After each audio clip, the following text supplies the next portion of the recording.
Y no me puedo ir de la tienda sin hablar de esta joyita de acá, que es el juego más caro de toda esta vitrina.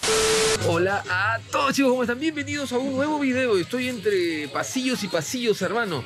Hoy día, como vieron en el título, toca... Estaba ocupado por acá.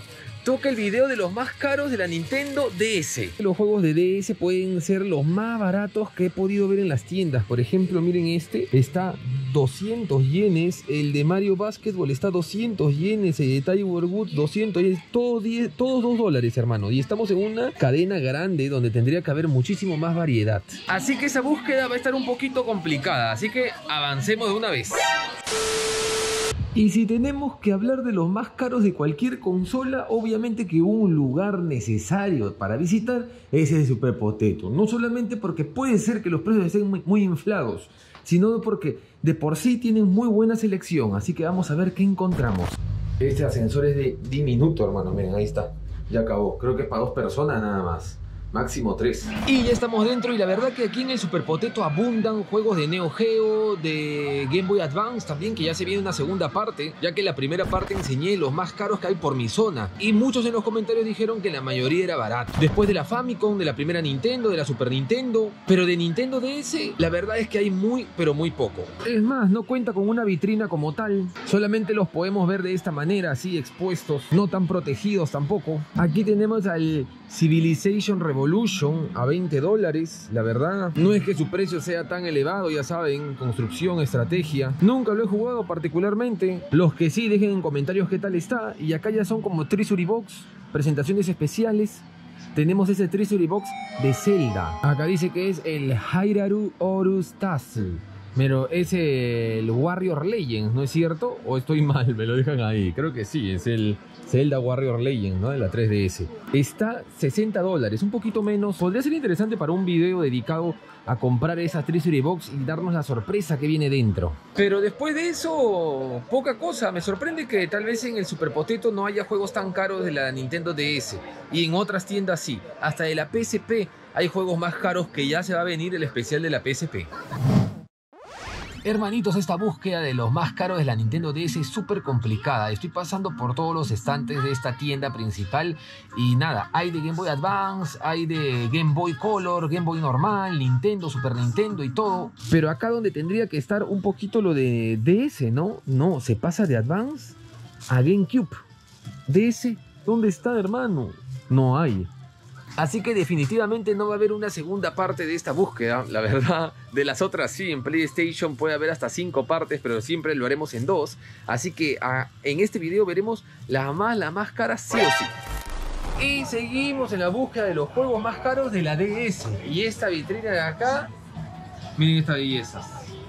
Hay sus sorpresas. Como había mencionado, la DS de repente no tiene estos precios, pues si lo comparamos, por ejemplo, con la Neo Geo, y estos juegos de la Neo Geo están mucho más asequibles que otros que podemos encontrar como en el Super Potato o en el Surugaya, pero sí hay precios que para mí no es ni la mitad de normal, como por ejemplo 15.400 yenes, aproximadamente $150 para este juego.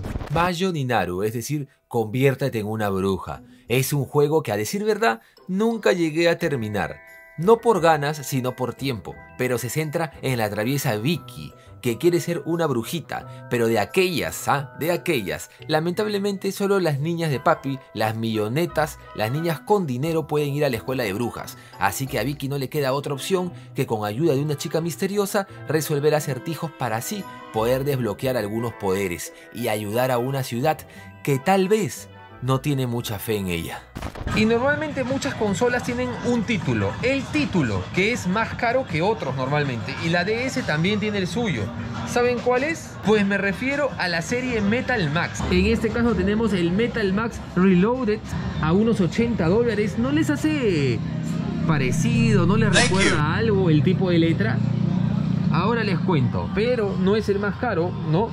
Por acá tenemos el Metal Max 4, Medaru Max en japonés, y está $170. Claro que es un empaque, es como un Limited Edition, como un Treasury Box, pero su precio de esta vitrina es el más elevado, $170 para esta joyita.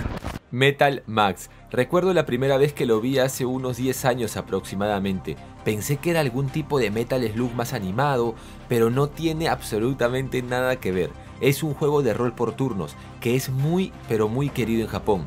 Hizo su debut en 1991 para la Famicom y hasta el día de hoy sigue activa y vigente. El más costoso es el Metal Max 4 Metaru Makutsufo Gekko no Diva, que es como el buceo de la diva en la luna de abril o algo así, no sé, no me metan en problemas por favor. Me arriesgo a decir que es de los más famosos al no ser lineal, dando esa sensación de mundo abierto. ¿Ustedes conocían de Metal Max? ¿O es una de esas joyas queridas en Japón pero que no se le conoce mucho afuera? Me lo dejan en los comentarios. Y no me puedo ir de la tienda sin hablar de esta joyita de acá, que es el juego más caro de toda esta vitrina. Y gracias a Dios que apareció por lo menos un juego arriba de los $150, porque si no iba a ser un fiasco este video.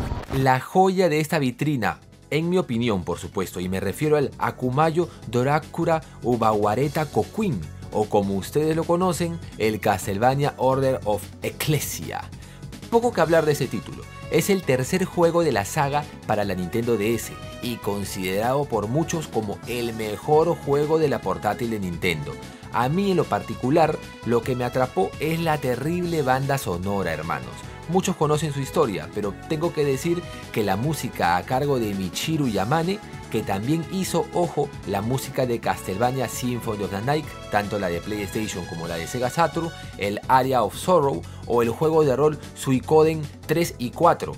Y como dato curioso y un extra, pero no menos importante, también hizo la banda sonora del Winning Eleven 6 International, es decir, una genia. ¿Les parece que está bien este precio para este Castlevania? ¿O cómo lo ven ustedes? ¿A qué precio está en sus países? Y si tienen algo más que aportar con respecto a este título, dejen en los comentarios. Tal vez en un futuro me anime a hacer una reseña del mismo, ya que me sé muchas curiosidades que hasta ahora no he visto que lo mencionan en el internet. Me dicen qué piensan en los ricos comentarios. Pareciera que este título está hecho para siempre estar entre los más caros. Y no es el más caro acá, ni está entre los 3 primeros, pero igual de estar detrás de una vitrina y costar más de $120, ya lo hace especial. Pero Shantae tiene cola, ya que tiene una historia muy particular. Y ahora, hermanos, se podría decir muchos juegos, pero por ejemplo, en formato Palm los más caros son totalmente distintos. En formato Palm cualquier Pokémon está en el top de los más caros, como podría ser el Heart Gold o podría ser el Soul Silver. También el Chrono Trigger, si no me equivoco, de Nintendo DS para versión Palm es muy pero muy caro, cosa que aquí en Japón se puede encontrar prácticamente en cualquier tienda. Y hay bastantes variables, algunas ediciones especiales que no se puede decir que son juegos de por sí, es decir, los juegos normales, ¿no? Ya que son Treasury Box algunos y todo eso. Pero tenemos que ver de todas maneras la opción que nos da el internet, las páginas japonesas aquí en Japón, como podría ser la página web del Surugaya o como podría ser Yahoo Options. Aunque Yahoo Options esta vez no lo vamos a tomar en cuenta. ¿Por qué? Pues porque Yahoo Options a veces hay alguno que otro travieso, alguno que otro locumbeto que comienza a tirar precios por las nubes, digamos que a ver si le funciona o algo así.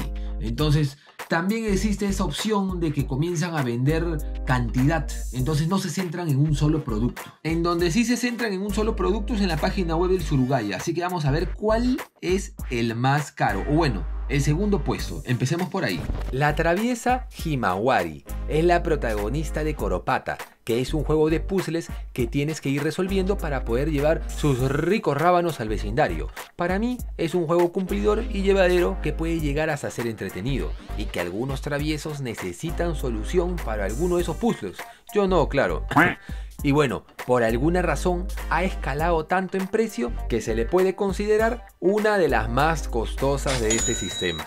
Y por último, el siguiente juego es el más caro que hay en esta página web. Y no solo es el más caro, es el más caro y también el más raro, el más curioso. Ni se imaginan de qué podría tratar este juego. Y me refiero al Sadoshi Mukae Bosai Chiki Yoho Teikyoshi. ¿Qué es eso? Pues más que un juego, fue un intento de software de ayuda para la ciudad de Sado y así evitar desastres naturales. Sado es una isla que se encuentra en la prefectura de Niigata y este juego era de ayuda para enseñar refugios dentro de la isla o qué acciones se tienen que hacer depende de cada desastre, y hasta prevención de delitos dentro había. Y la idea era actualizarse mediante Wi-Fi. La razón por la que está tan caro, me arriesgo a decir que es porque nunca estuvo a la venta al público abierto, solo era para los residentes y turistas que llegaban a la isla. He ahí la razón de su escasez. Y hasta acá el video de hoy, hermanos, espero que les haya gustado. Estos han sido los más caros de la DS actualmente. Estamos en el mes de octubre y en este año 2021 en las tiendas de Tokio, en las tiendas de provincia, son los más caros que se hayan podido ver. ¿Hay más caros? Seguro que sí. Y si conocen alguno que sea el más caro de versión Palm o el más caro de versión japonesa, lo dejan ahí en los comentarios, que está bueno compartir. Y si tienen alguno, ¿por qué no me etiquetan por Instagram o por alguna red social o por Twitter? Y ahí lo voy compartiendo. Yo soy Gemu, la que está cuidando de Musin Junior, la mujer sin rostro, y nos vemos en el siguiente video. Adiós.